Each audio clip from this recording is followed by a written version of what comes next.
মানুষের মাংস খেতে চেয়ে বায়না করলো, হ্যাঁ ঠিকই শুনেছেন, মানুষের মাংস খেতে চেয়ে বায়না করলো একটি বাচ্চা শকুন তার বাবার কাছে, বাবা আমি মানুষের মাংস খাবো।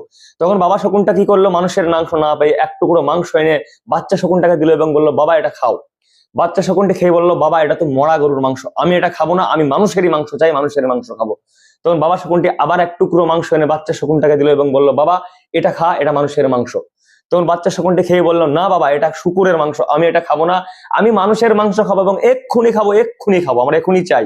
তখন বাবা কি করলো জানেন, এক টুকরো মাংস নিয়ে এক টুকরো যেটা গরুর মাংস সেটা ফেললো মন্দিরের সামনে এবং আরেক টুকরো মাংস যেটা শুকুরের সেটা ফেললো মসজিদের সামনে। তখন কি হলো, মাত্র কিছুক্ষণের মধ্যে শুরু হয়ে গেল হই হট্টগোল, মারামারি এবং খুনাখুনি।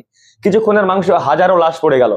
সঙ্গে সঙ্গে বাচ্চা শকুনটিকে ডেকে এনে বাবা শকুনটি বললো, বাবা এবার আনলিমিটেড মাংস, গরুর মাংস খাইনি, শুকুরের মাংস খাসনি, তুই এবার কিন্তু আনলিমিটেড মানুষের মাংস খা। তখন বাচ্চা শকুনটি বললো, বাবা এটা কিভাবে সম্ভব, এত তাড়াতাড়ির মধ্যে কিভাবে সম্ভব এতগুলা মানুষের মাংস পাওয়া। তখন বাবা শকুনটি বলল, ধর্ম এবং রাজনীতি হচ্ছে এমন একটা জিনিস যা দুটো যদি ব্যবহার করা হয় সঙ্গে সঙ্গে কিন্তু মানুষ হিংস্র পশুর থেকেও খারাপ হয়ে যায়। তাই আমি ব্যবহার করলাম ধর্মের এই ব্যাপারটা নিয়ে, তো মানুষের মাংস খেতে চেয়েছিলি তাই। মোস্ট অফ দ্য স্টোরি এখানে কি জানেন, মানুষ এতটাই হিংস্র, কোনো কিছু বিচার না করে মাংসটা আসলো কোত্থেকে কিন্তু না জেনেই কিন্তু শুরু করে দিল মারামারি। তাই মোস্ট অফ দা স্টোরি এখানেই এটাই কথা মানে বলা যায়, অবশ্যই বিচার করুন, তারপরেই কিন্তু মারামারি যা ঝামেলা পরে করুন, আগে যাচাই করুন তারপরে কোনো কথা।